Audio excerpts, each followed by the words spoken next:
My name is Rachel Callaghan. I am a nursing student, and this is my newborn head to toe assessment video.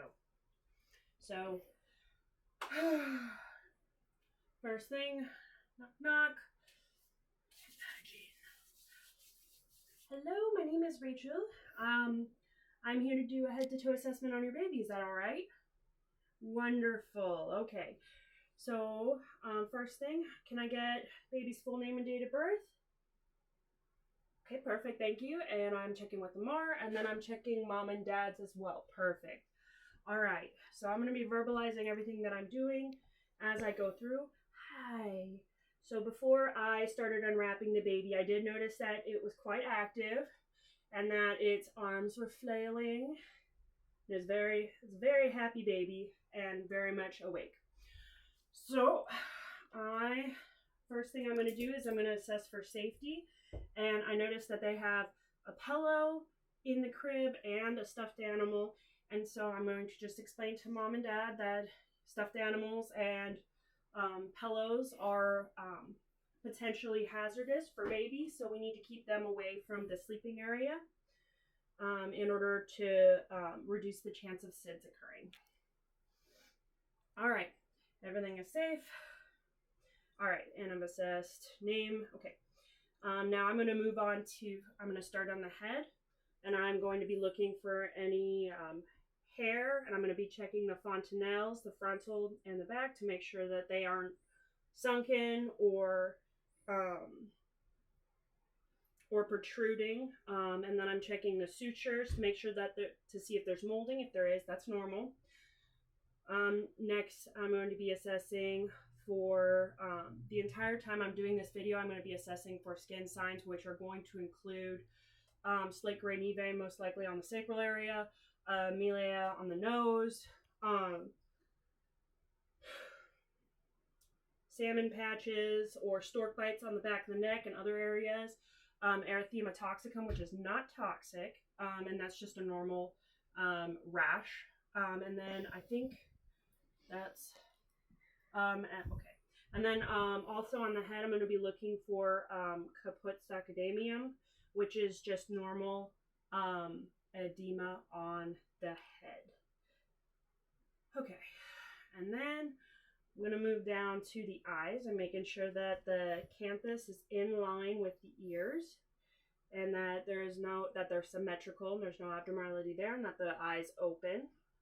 And then I'm going to move down to the ears, making sure that they are both symmetrical and that they're well formed. I'm going to do the pinna recoil, and then I'm going to be doing some sound on the either side to make sure that that's present, that the baby can hear.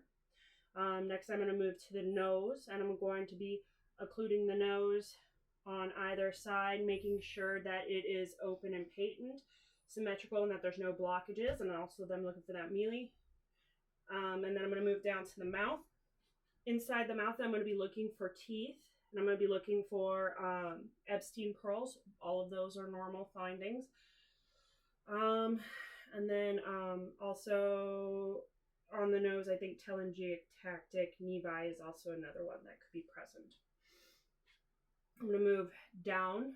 I'm going to be checking for the symmetry of the neck muscles, and I'm going to be doing a slight range of motion. While I'm doing that, I'm also going to be checking for the tonic neck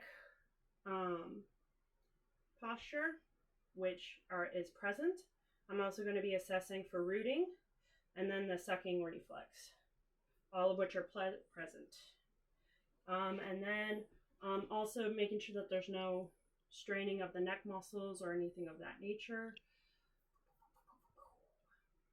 And then clavicles, checking the clavicles to make sure that they are not broken and normal. Okay, next I'm going to move down to the chest. If it was a female, I'm going to be assessing for nipple buds, which would be normal due to the drop in hormones from mom. And then I'm going to be listening for lung sounds for 1 minute on either sides. If I auscultate crackles, that is normal within the first 24 hours, and I listened for a full minute. Normal respiratory rates will be 12 to 20, and then I'm going to listen for an entire minute to the apical heart rate, and that should be 110 to 160.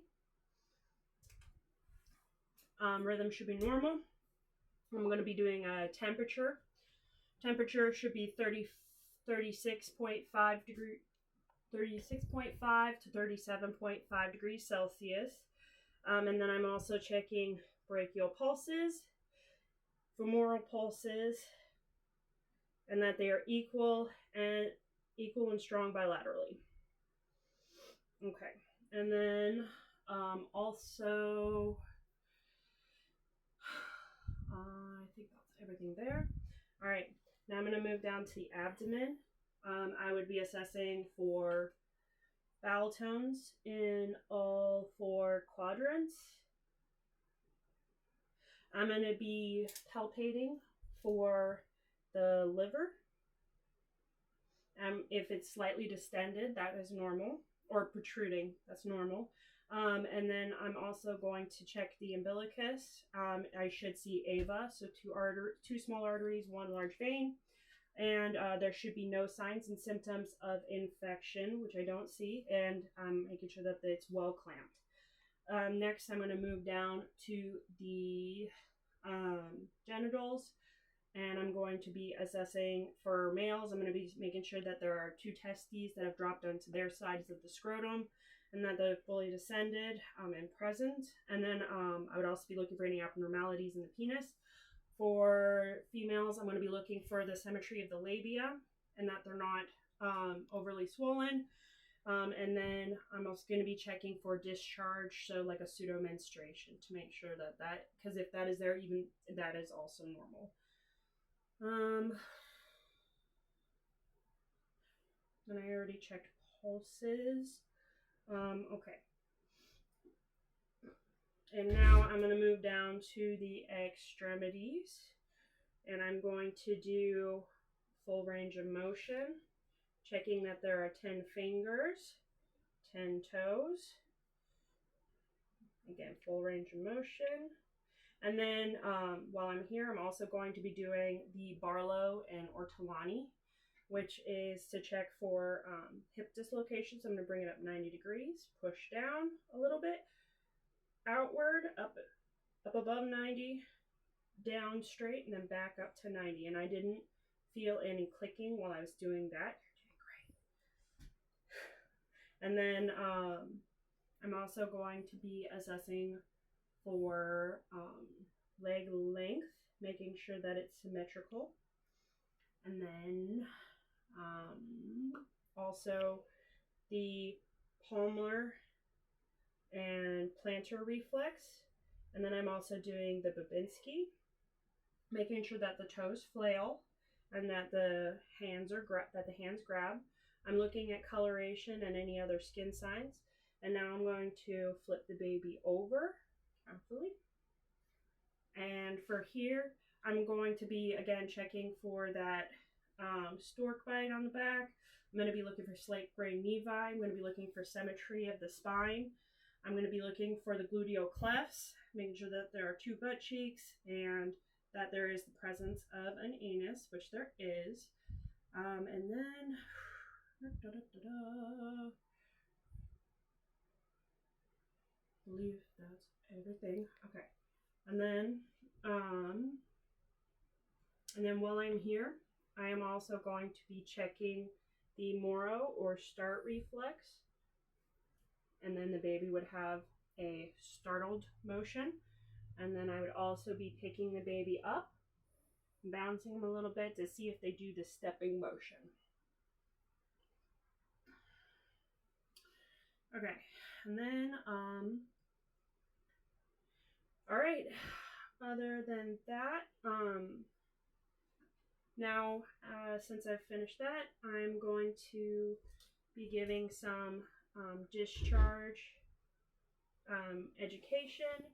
So I would recommend that you don't give the baby a full bath until the umbilical cord has fallen off on its own. You want it to completely dry out, so you can use warm water to wipe it down.